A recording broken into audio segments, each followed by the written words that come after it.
चला तर मग आज बनवूया बटाटा साबुदाण्याचे उपवासाचे पापड। हे पापड करायला खूप सोपे आहे। जरी तुम्ही पहिल्यांदाच हे पापड करणार असाल तरी देखील तुम्ही अगदी सहजपणे हे करू शकता।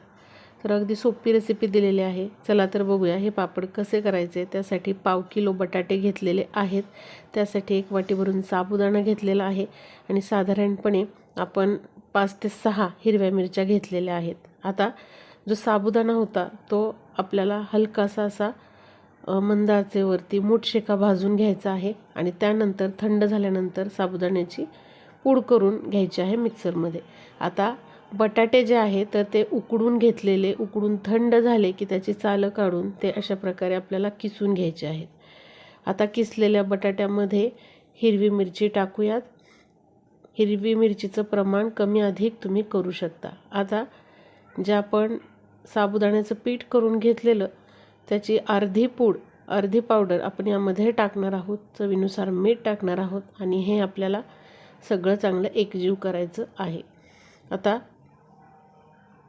हे मळल्यानंतर बघा थोडंसं अजून पीठ आपल्याला इथे टाकायचं आहे। आता संपूर्ण 1 वाटी भरून पीठ आपण यामध्ये टाकलेलं आहे। पहिल्यांदा अर्धी वाटी टाकलेलं, त्यानंतर अर्धी वाटी टाकलेलं आहे। आता बघा मस्त असा हा गोळा तयार झालेला आहे।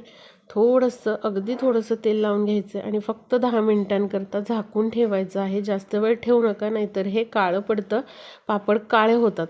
आता लगेचच पापड करायला घ्यायचे। त्यासाठी बघा 2 अशा प्लास्टिकच्या बॅग घ्या किंवा पिशवी घ्या, कागद घ्या किंवा बटर पेपर घेतला तरी चालेल। मध्ये पिठाचा गोळा ठेवायचा, वर पुन्हा पॉलिथिन ठेवायचं किंवा बटर पेपर ठेवायचा। एखादी वाटी घ्यायची घरातील आणि अशा पद्धतीने पसरून घ्यायचं पीठ। हाताने थोडंसं पसरून घ्या आणि छान असा शेप हवा असेल तर वाटीने वरून कट करा, म्हणजे गोल असा मस्त शेप येतो। आता दुसरी पद्धत म्हणजे लाटणं घ्यायचं आणि अशा पद्धतीने 2 पॉलिथिनच्या मध्ये किंवा बटर पेपरच्या मध्ये पिठाचा थोडासा गोळा ठेवायचा आणि लाटण्याने अशा प्रकारे ते पीठ पसरून घ्यायचं आणि परफेक्ट गोल आकार हवा असेल तर अशा पद्धतीने काय करायचं आहे तर तुम्ही वाटीने बरोबर गोल आकार करून घेऊ शकता।